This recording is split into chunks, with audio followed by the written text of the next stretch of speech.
All right, everyone, I'm going to go ahead and get started. So today our topic is staying in the game. So we're going to be talking about some tips for caregivers.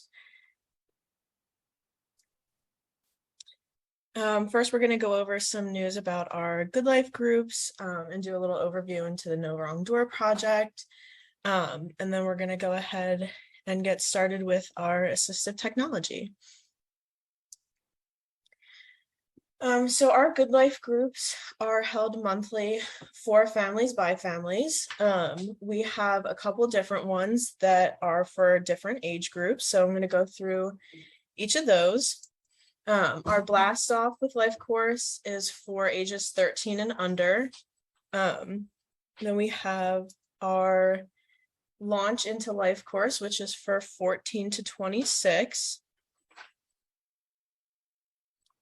Our Planning Forward group is for 27 and up, as well as their supporters.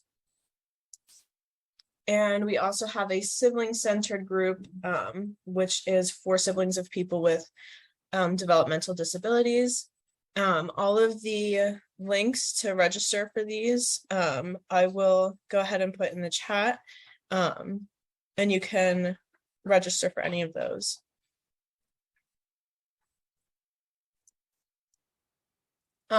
So No Wrong Door is a way to transform the way that people access services in the community.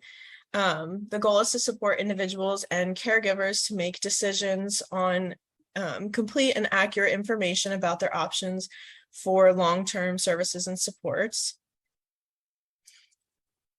So we are a statewide network of front door entities, and we want to enhance the skills and knowledge of information and referral options. We have statewide partners, such as Missouri Assistive Technology, and one that I'm going to talk about a little bit more today, which is CLAIM. Medicare Preventative Services. Medicare pays for many preventative services to keep individuals healthy. Preventative services can help to find health problems early when treatment works best. These preventative services include things such as exams, shots, lab tests, and screenings. Preventative services also include counseling and education. Yearly wellness visits that can help you stay healthy are available through Medicare. And Missouri Claim can help people in Missouri find out more about these and other services Medicare beneficiaries can access. Little update from Claim. In the last weeks, a lot of Missourians received letters alerting them that they may be eligible for Medicare. These letters shared Claim's contact information, which led to a large increase in calls at the Claim Contact Center. So Claim wants everyone to know that they are answering calls as soon as they can, but they do have limited capacity. So it is taking a little bit longer than usual to get to everybody. And in the meantime, you can go ahead and go to their website and complete the form rather than calling to help you get some information a little bit better. Their contact information is here, which I can go ahead and add in addition to their website. All right, so we're going to go a little bit over the Charting the Life course. So it was created to help individuals and families of all abilities and ages. Its main goals is to explore life possibilities, share ideas, hopes, and fears, set higher expectations, navigate your future, advocate for your vision, and problem solve and plan. We're going to watch a video that is from a specific organization that has embedded a lot of life course principles and practices into their agency. It's going to go over some of the practical applications that they've embedded, and I am going to go ahead and pull up that video. Hi, my name is Kayla McCullum. I'm a program coordinator at Connections Abilities Resources, which is under the Developmental Disability Resource Board of Jasper County, or DDRB-JC. I'm Rebecca Auberry. I am also a program super coordinator here at Connections. A little bit of history. We've been involved with Life Course since about 2016. So one thing I want to say in the beginning is it takes some time to get your staff where you want them to be or your organization. So, okay. All right. So today we're going to be talking about walking the talk, charting the life course and organizational action. This is about embedding charting a life course into your agency, your guidance, and your policies. So this isn't just about doing the tools, it's about integrating these principles and the framework into everything that you do. Okay, so I like memes. So I've shared a meme here, one of my favorites, that essentially talks about getting that point of being mind blown. So when you first go to your training for charting a life course, it's a lot. It seems like an extra thing that you have to do to support people that you serve, and it seems like more work. It's not intended to be. It's meant to help you have a set of tools, but also principles and framework to support people and to do your job better. So when you first go, your brain is a little fatigued. It's not quite there. Then you start using the tools to plan with people you serve because you need to practice using the tools. You need to get familiar with those visuals yourself and the language that you would use around those tools, and you're essentially sharing that and teaching those that you're working with. The third is this picture of just being mind blown. It's in all aspects of what you do. It's in all facets of everything that you speak, the practices that you do, and your ways of thinking around planning for people that you serve. One way we did this at Connections was after we first attended the training, we came back and in our team meeting with our entire agency, administrative staff as well, we challenged everybody to facilitate a conversation, do something, complete a tool with somebody. Just as we know, the tools are not everything, but just facilitate a conversation and to try. We then tasked them what came back and they shared their successes. We were hoping that as more people hear the successes, the more that maybe people are like, okay, I see how this could be valuable and I'm going to try. Okay. So how did we get here? I put a relationship star up here, a little triangle. So our connection staff, someone went and got trained back in 2015. We came back and shared it with our staff, and we shared it with the director of the DDRBJC as well. So she was able to take it up to them. We'll share an example of how that was done in a minute. We also work, obviously, with the people that we serve, using the tools and the framework with them. But we also share it with outside agencies. We take it to meetings and events that we go to and attend, and we're just constantly plugging the chart in the life course and sharing out resources beyond just the tools. Another way how we, with our staff engagement, we completed a satisfaction survey with the providers and people served. We took our lowest scored areas, we put them in each of a star, in the middle of a star, and we had our staff problem solve on how to increase those areas. We got a lot of good ideas, so another practical way for them to see the practicality of how to use a support star for problem solving. So at our board level, we have our strategic plan. We have, as Caleb said, we've embedded this into all facets of our organization. So our board strategic plan with our goals is in the life course framework. For example, one of our goals for our agency is that we will complete 10 activities to reach the all. We split our star into what we have now as far as our personal strengths and assets, and then as an example, and then what we need to investigate for the future. We also take our vision of what we want for those activities to look like, and we complete a trajectory on how we're going to get there. Each goal is maintained by the supervisors, and they are filled through agency leadership actions and committees, which include support, coordinators, and administrative staff. Quarterly, the assigned staff, we add the progress to the plan. We capture what we have done, what actions we have taken to help meet that vision. The progress is then shared quarterly with the board. Okay, so another way is right from the gate, right out the gate when someone is hired here, we have them complete a life course portfolio, or a one-page profile, as we call it. So we're able to learn more about them, what people like and admire about them, what is important to them, and how to best support them.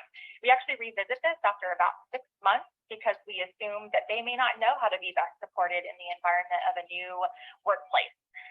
This is maintained at evals, at monthly meetings or quarterly meetings with supervisors, between the supervisor, the supervisee, and the mentor. So even as a supervisor, I'm going to complete this and I'm going to tell my staff how to best support me or what is important to me so that we can work together more effectively. We have something called a core group, which is just a group of people that work together, different case managers, so they have backup for their caseload and they can problem solve. They also share trajectories and profiles between each other so that they can set goals for their groups, and they can also have better, more effective communication and know how to support each other. During eval, some staff use trajectories to plan out goals for their next year. They share that with their supervisors so that they know how to move forward with the goals and be supported so that they can meet the goals that they have at the agency. So how we do our ongoing staff training, as Kayla mentioned earlier, we do initial training of our new hires. I have them complete, like we mentioned earlier, a one-page profile. Also have them go through and complete a vision for your good career and a vision for your good life. We strongly believe, and some of the best advice is the people that, whether your organization, your staff, they need to be familiar with those tools. And one of the best ways to do that is have them complete them on themselves, because we all know Charting the Life course is not disability specific.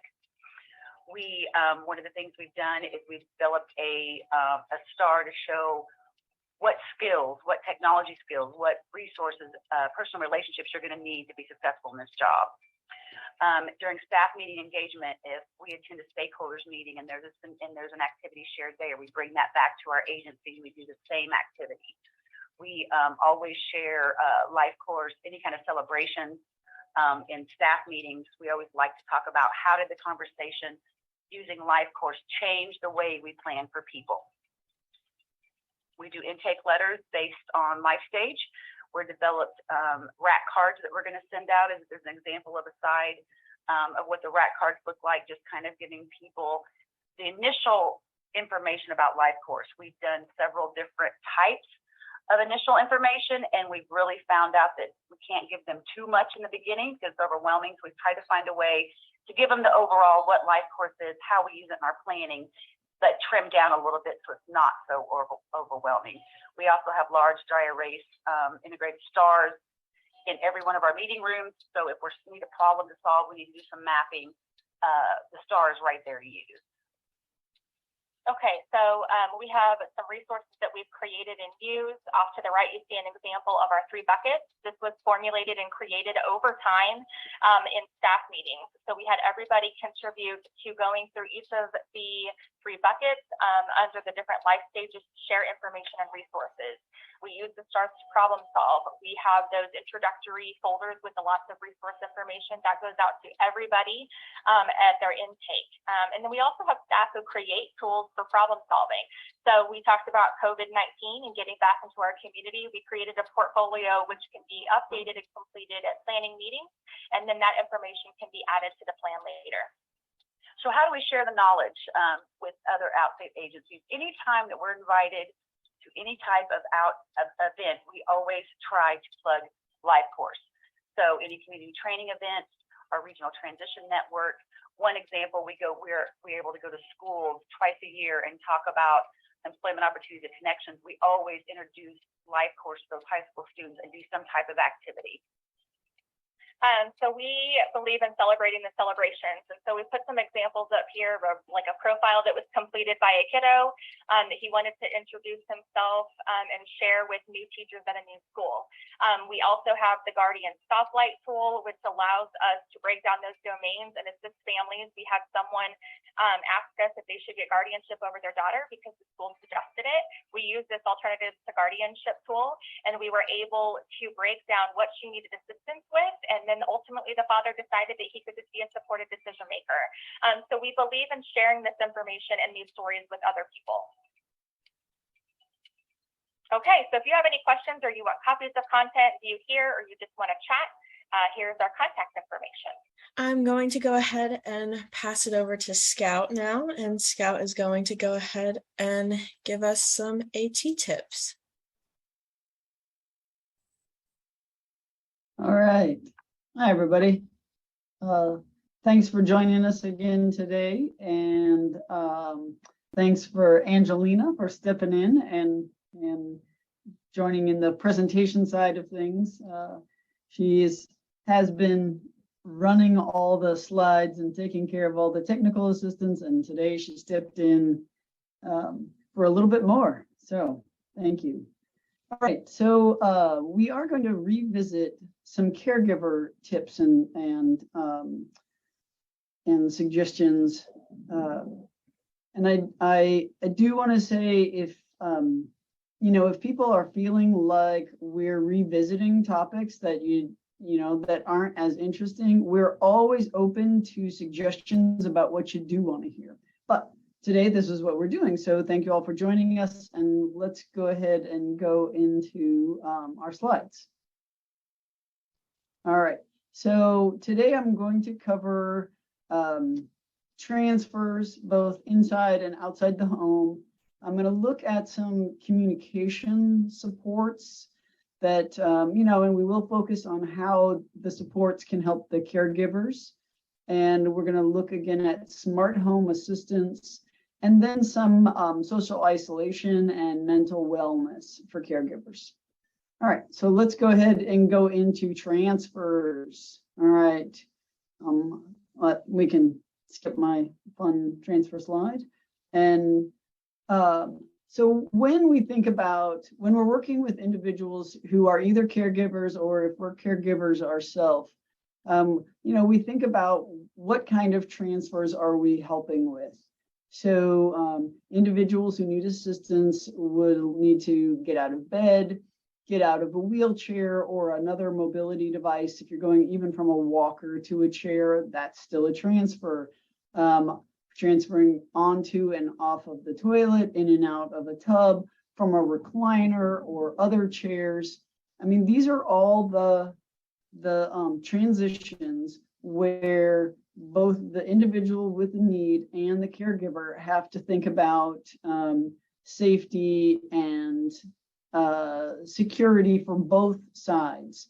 So, just kind of looking at things, I want to talk about what are the mechanics of the transfer for both people. So questions like, what is getting harder to do, maybe as mobility lessons or even cognition lessons, what tasks in those transfers are getting harder, and then where is that risk?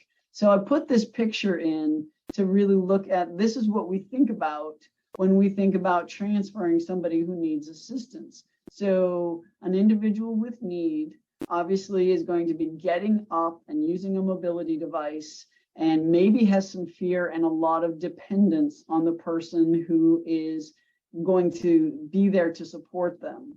So if we look about the mechanics of the transfer, we often think about what is the person with the need doing? This woman will be, raising herself up. But we often kind of forget about what are the mechanics of the caregiver. So in this situation, you can kind of see the caregiver is off to the side. So let's go to the next slide. So, if we change our focus from the individual with the need to the caregiver, it's basically the same slide. And yes, these are stock photos, and they're not made for to talk about like how to get a person up. But I think it is not uncommon that we go to assist someone and we don't think about, as the caregivers, we don't think about our own body mechanics. So if this person were to get up and start to fall, this woman is not necessarily in the best position to help out. And I just think that's one of the things we need to, when we are caregivers or when we're talking with caregivers, really think about how to position yourself to be able to not only take care of your person, but really take care of yourself. I will tell you, I have met with many people who say, yeah, I used to be a caregiver, and then they're coming to me for equipment because they have, injured their backs so many times that they can barely take care of themselves now. So let's look at some AT that can help with this. All right, so this the first picture on the left is like a nearly perfect picture of support. So you can see the person, it's a transfer sling, but you could also use a gait belt for this kind of support. So the person doing the caregiving is in really good body position with her back straight and her legs bent and her arms in a position where she can really offer that support to the individual and take good care of herself. Now, as I was going through, I don't know how big these slides are for all of you, but there is one issue with this slide that to me is like, I love the way she's getting her up, but there's one issue with this slide. So if anybody sees it before this presentation is over, I will send you the big brain. Well, I can pretend it's a big brain. It's really kind of small. But don't let me forget, and I'll go back and I'll tell you what the issue is. All right, so that is the perfect way when you can be in front of somebody, whatever your support is, and help them up from a really stable position, much, much safer for your caregiver.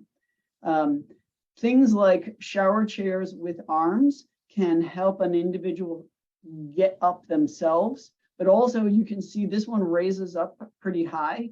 And when you have, when you can get that person not going down as far, then they don't have to come up as far. So these are just little things to kind of think about with your caregivers, like what are small things you can do to help the individual with need take on a little bit more of that work, so that the caregiver has a little bit less work. Not that, anybody's saying they shouldn't help, but just to really take care of their own body.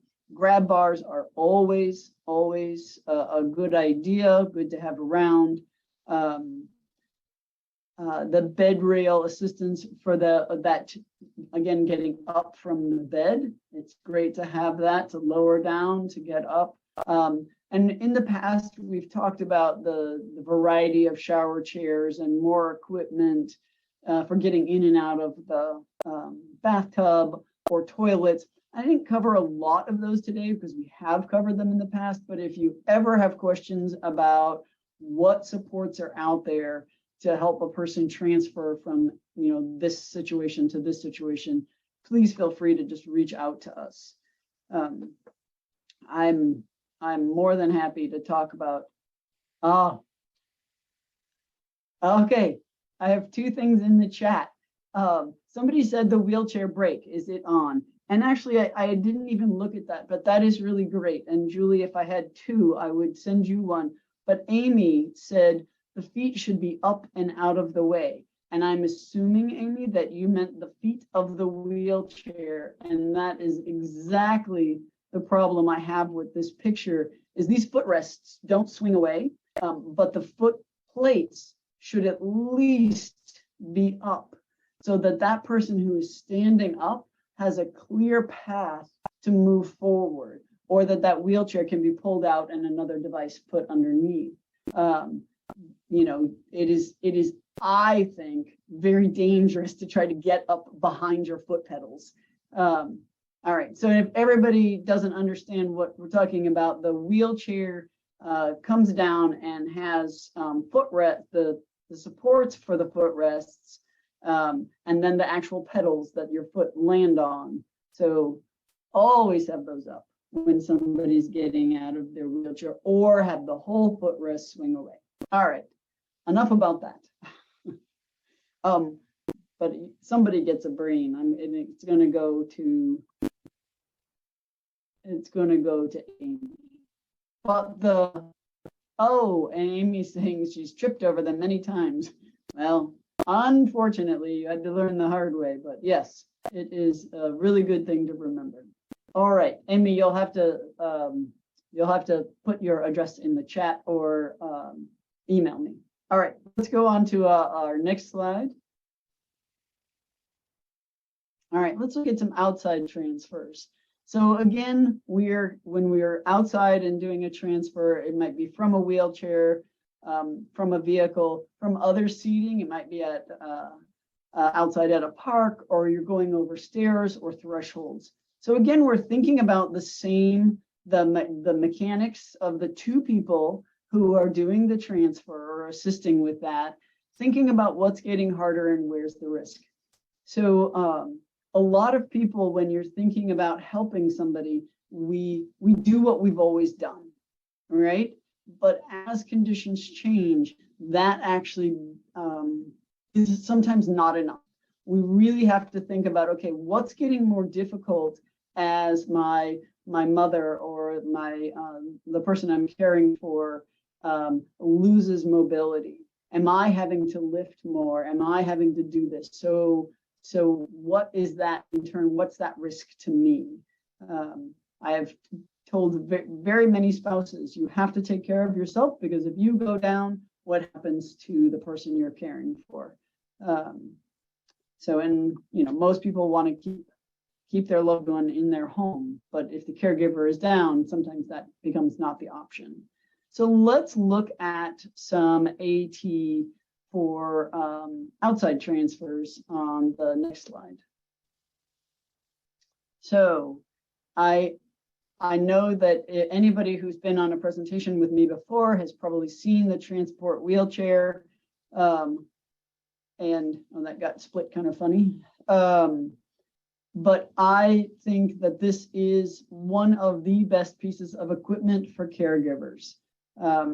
Anybody who has seen somebody try to load a standard wheelchair into the trunk of a car knows that is a back accident waiting to happen. Anne is giving me the nod of approval. I'm sure some of others of you who have seen this more than once would probably agree. The transport wheelchair, and here's where I want to have my little piece of advocacy. Sometimes the individual who needs the wheelchair wants those big wheels. They want to be able to move themselves. And I am all for independence, but if that caregiver, if it's a risk to their caregiver to put that chair in and out of a vehicle, especially if they're going into a trunk, at some point, that caregiver has to say, no, this is what I need. So I always support independence until it can cause harm to someone else. So I really like the threshold ramps. And so if we're thinking about like transitioning over a sliding glass door, or even just a doorway like this, those kind of what I would call toe catchers. It's just a little rise that most of us that have no mobility issues, we don't even think about. And it's maybe not something we think about as a transfer point, but when we're caregiving for somebody, if you always have to say, pick up your feet, watch your step, pick up your feet, watch your step. If you think about the addition of a threshold ramp into that sort of situation, it takes out that need for the caregiver to be hypervigilant, which I think is also something to think about. Where can I add something in so I have to kind of tend a little bit less, and I can tend to other things like carrying the groceries or whatever it is, the other tasks that are already going on. The handy bar is again one that is pulling back some of the favorites from past presentations. And if you're not familiar with the handy bar, it slips into the latch for the car door. And so you have the door on one side that a person could hold on to, and the handy bar on the other side. And the thing I really like about this is for someone who has maybe had a stroke that is affected on one side, if they can't use the door, then they've still got something. And the handy bar is really inexpensive. It's around $25. They've got a inexpensive way to really help support their entrance and exit from the car. Or we go over to the left side. And this is maybe a little bit difficult to see, but this is actually new to me, so I wanted to throw it out. Most of us are familiar with accessible vehicles, which, you can either mechanically or with a motor or just a pull down, put a ramp out and put a wheelchair in. That's also a huge expense. And not that this Smart Transfer Auto chair is cheap, but as you can kind of see, it's a standard car. This is a photo from probably the UK or something. She's not getting into the driver's side. She's actually getting into the passenger side. But what this is it's kind of akin to a Hoyer lift, a personal lift, where there's mechanics added to the car, and then you drop this lift in. She is coming out of a wheelchair, so she would already be sitting on the sling. You attach the sling, and the motor will put her in out of the wheelchair and over into the seat, and then she's unhooked, and the post, which is the transfer piece, comes out, and you shut the door. So it's for me, it's a very interesting way to make a vehicle more accessible. And it again would be a much less cost, a much smaller cost than making the vehicle an accessible vehicle for a wheelchair. So there's other options out there as well. So again, if you want to talk about vehicle modifications or access methods, we can always we can talk more. But there are seats that will actually come down. You can sit in them, and then they will move you into the car. So there's different things. All right, those are some. And then of course, if you're outside at a park, you can still use the gate belt or the supports that you use on the inside of the home. All right, let's see what is next. We're going to go and talk about some communication options. So this, I will say, is a little bit different than what we've talked about in the past. So let's go ahead and go to the next slide. So the kind of the areas, I think I titled this wrong, but the areas I would like to kind of cover are having a weak voice or hearing loss, having aphasia, which is just a way that speaking is affected, cognitive decline, or onto dementia. So let's look at some options. First, I'm going to show you some things for the weak voice or hearing loss. So when we have those two conditions, we want to amplify either outgoing sound or incoming sound. We can go to the next slide.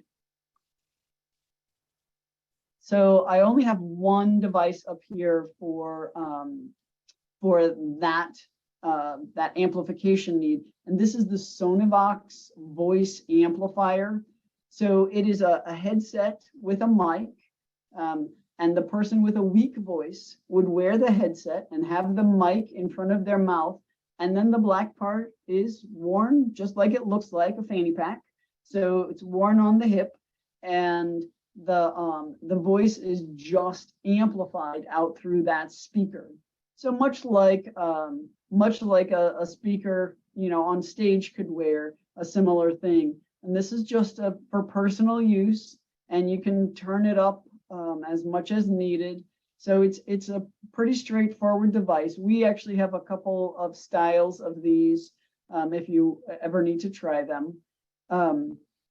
But then conversely, if you have hearing loss, so if you need that amplification coming in, same thing, you would wear headphones. We have pocket talkers. We have a couple of other styles of amplifiers, and those are just personal amplifiers. And those are great for communication. We just want it to be easier for both sides of the person, who's trying to talk and their caregiver. So there's those. Now I want to talk for a minute about the visual schedules.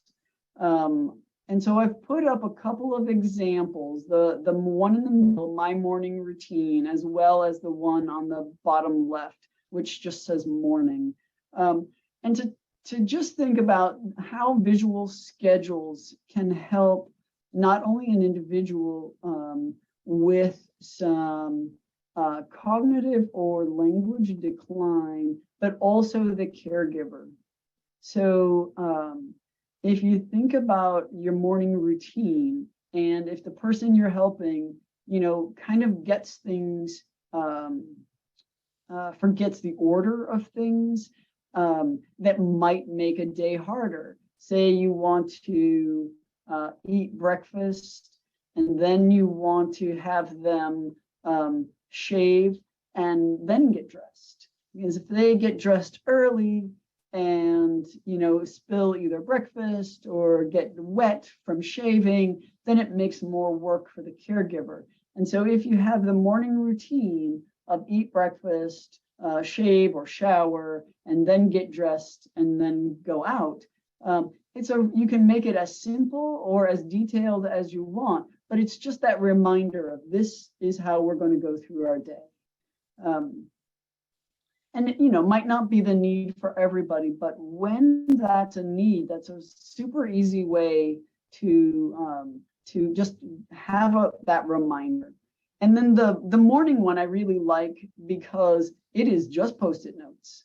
And one of them says get up, and these are more geared for school, but I was thinking about this, like, isn't this great if you have doctor's appointments and your doctor's appointments are always on orange Post-it notes, and you have, today we have 2 orange Post-it notes up for our day, and that means we have a doctor's appointment in the morning and one in the afternoon. You could even have a small Post-it note on your orange Post-it note that says dentist or heart doctor or wherever you're going.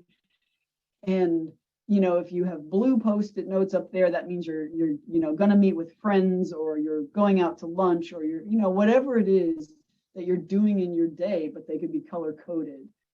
This one also has the time on the clock, which may be helpful, may not, but they are also color coded, which is just really nice.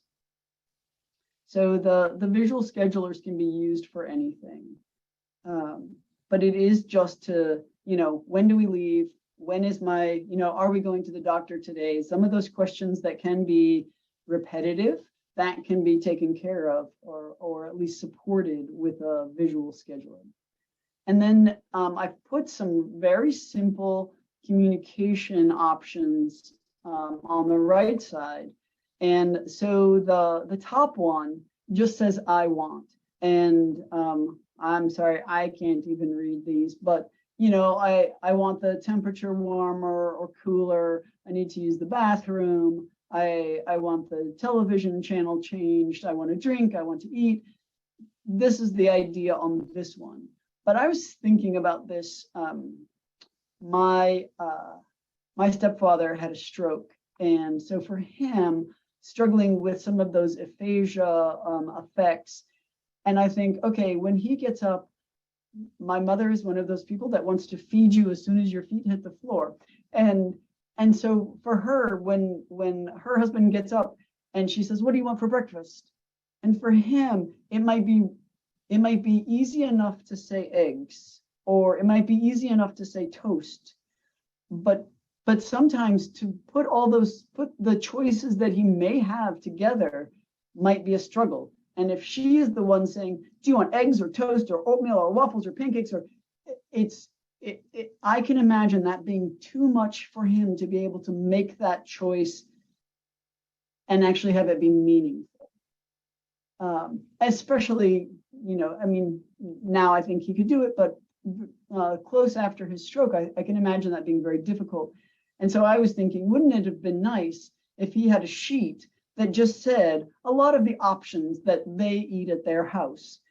And not that he couldn't speak, but he could look at those options, read the word, or know that this one is pancakes or waffles, and choose that. And then he could say, I want pancakes and sausage. And it is just that way to, again, take that burden off the caregiver and put a little bit more control into that person who either has a temporary or a long-term communication deficit. And the cards below it are very similar, just pictures with the words underneath that somebody can point to very quickly. But if you think about something simple like this, you could have 12 different sheets printed out. You might just laminate them, however you want to do that, to just make things a little bit easier on both sides. I am going to go over on the next slide some other options for communication, some of them a little bit higher tech. Actually, I'm going to start with the time timer all the way on the right, because that is one of the very simple things. Okay, we have 45 minutes before we have to leave for our doctor's appointment. And it's just, as that counts down, the red, time gets smaller, and it's really easy to see. So if somebody's got that, getting a little bit of an obsessive, like, is it time to go? Is it time to go? Is it time to take my medication? Is it time to do whatever that is? That time timer can be very useful. They come in all different sizes. The time cue might also be something kind of similar to that, where you've got a picture. And so this one looks like lunch. And so at noon, that timer is going to go off, and it can say it's time to eat lunch. And so the individual doesn't have to worry, am I going to miss lunch? Am I going to miss this activity? Because they know that that timer is going to go off, and that is the time for lunch.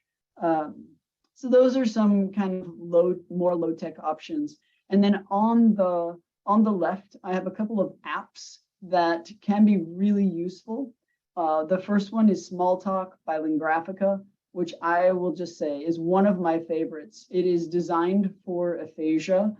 And it is pre-programmed.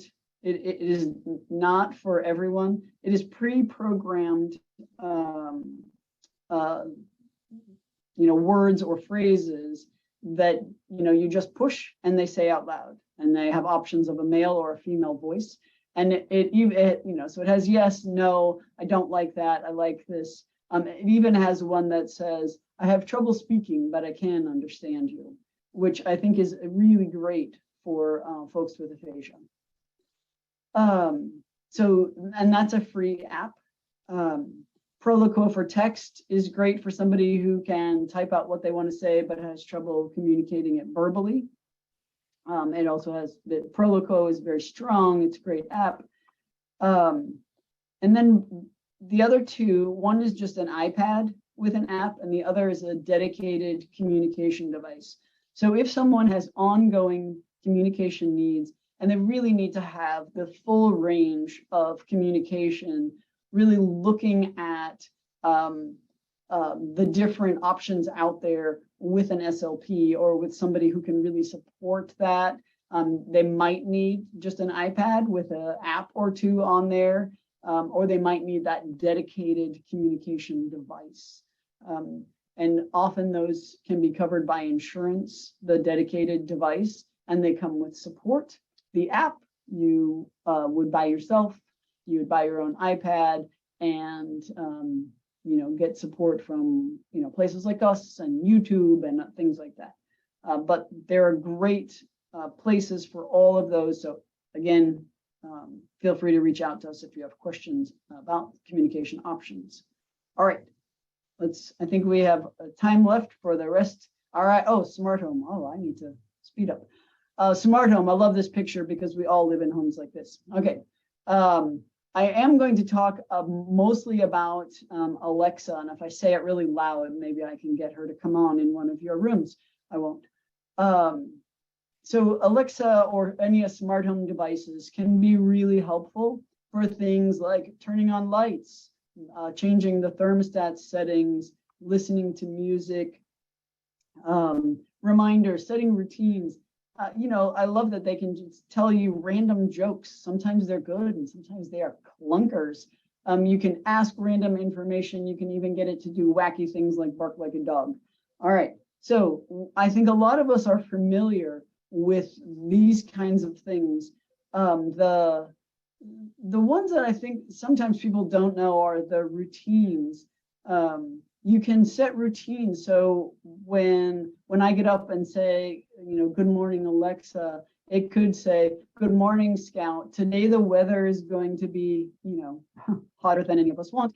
And the forecast is hotter than any of us want. But she can tell me, things like, ball scores or weather reports as part of a routine. So I don't have to remember to ask her to tell me these things. It can be set as a routine. And again, that can take some of the pressure off the caregiver if the person just knows, hey, I say good morning and I get the information I want. I did put up, like whatever the experience you want to have with music. She's pretty good with that, whether it's, hymns for the weekend or Jimi Hendrix.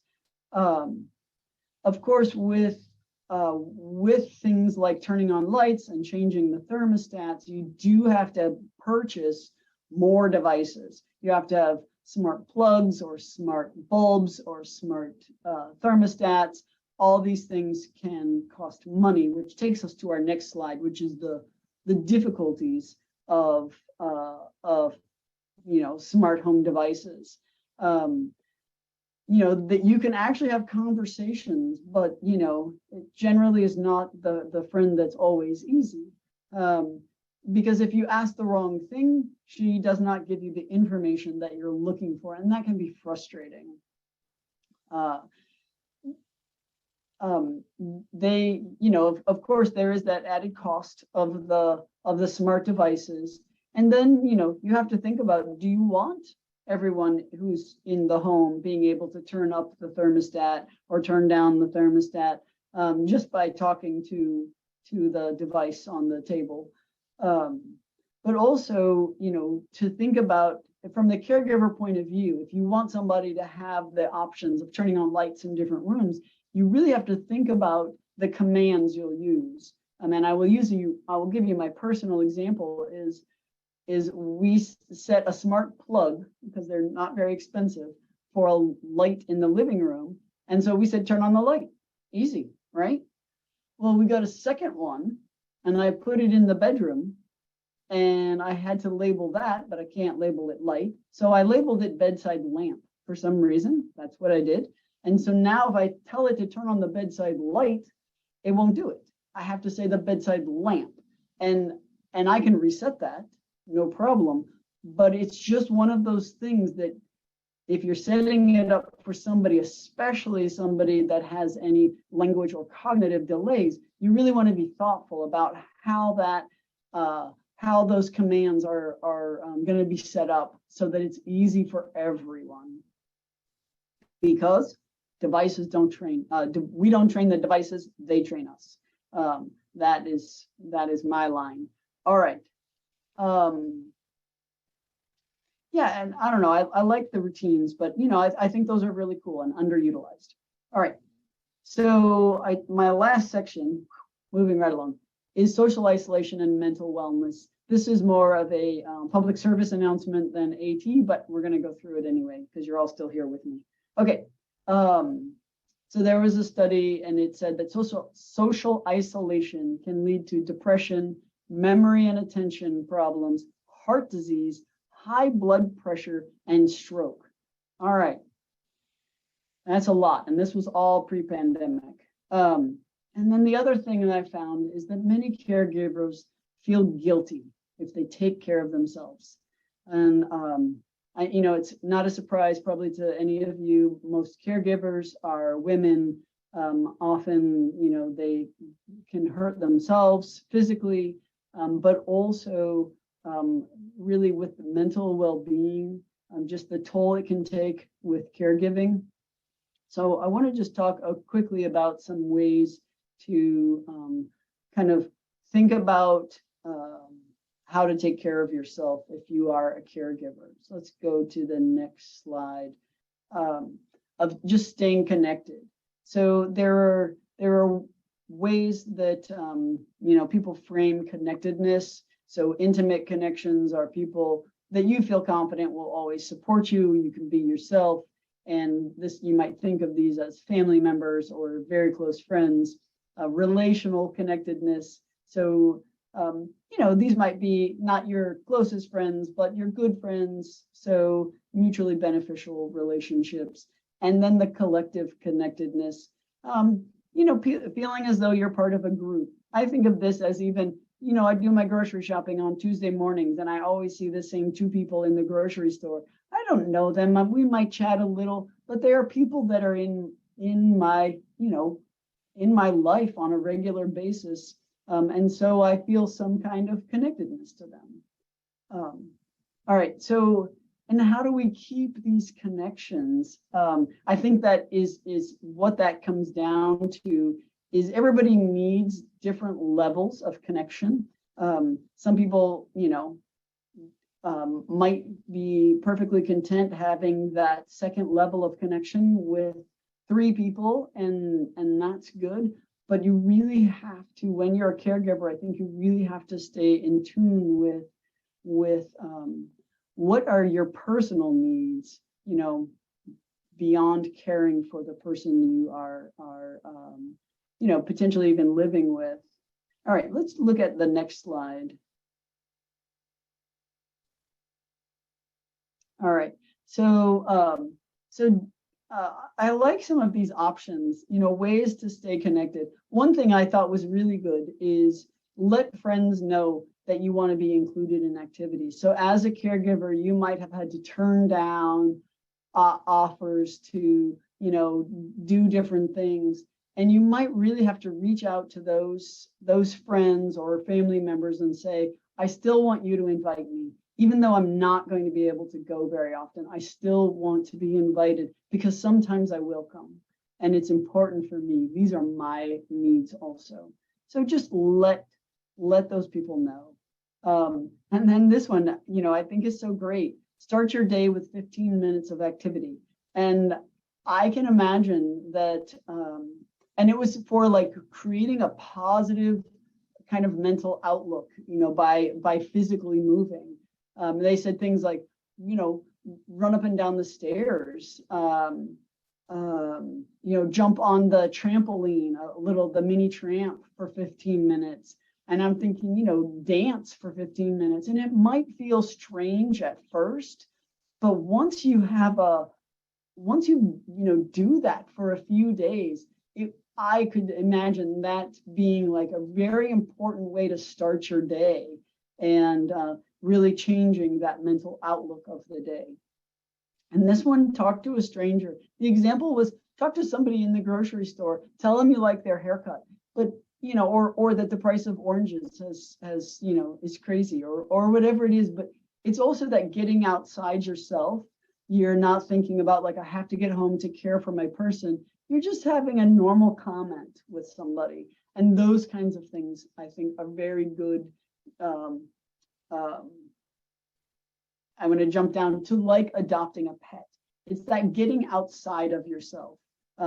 My mother's husband had a stroke, which completely reduced their social outlets. She got a dog. And that was the way, it was her way of staying outside of herself, instead of saying, oh my gosh, my life has changed so much. But she changed it in another way that worked for her, which was getting a dog. So other ways, join a support group. They can be in person, they can be online. I love this, speak kindly to yourself. I think if we can all remind caregivers in our lives to just, be kind to yourself, to remember that your health is important, whether it's your physical health or your mental health. And, the last one is a good option. Find a cause you care about. Get involved again, getting outside yourself. These tips came from Tips for Dealing with Isolation as a Caregiver from a Michigan AAA. It was great if anybody wants to look at that. And then I think, I'm keeping you all right down to the wire. I have one last slide, but it is just pictures. So at this point, I will say that is the dog my mother got. I mean, it looks just like her. And there's somebody like doing their trampoline jump in their fun tights. So caregivers, my hat is off, and take care of yourself. And please, if you have questions, always reach out to us. There's lots. So Elaine is saying Convey is a good app for communication. There are so many apps, and I mean, sharing them is great. There's just so many. Yeah. Okay. I'm sorry. I'm just reading through. All right. Okay. Yeah. So thank you all. If you have any questions, if you have other topics you'd like us to cover, please feel free to let us know. And we have a closing poll. So please take a minute to do that. And you can see our upcoming workshops. All right, thank you, Scout. Yes, I went ahead and launched the closing poll. If you guys could go ahead and take that. These are the upcoming ones for the rest of 2022. November and December, we did change around our dates a little bit just so that we could get them ahead of the holidays. And then we have our website, Life Course Tools, if you want to visit, and then also contact information for Scout and Julie, who usually does these sessions. You can find my contact information is usually on the messages and stuff that are sent out. And just a reminder that the recording and the slides will be sent out within a couple of days. And that's all. Thank you all for joining us today.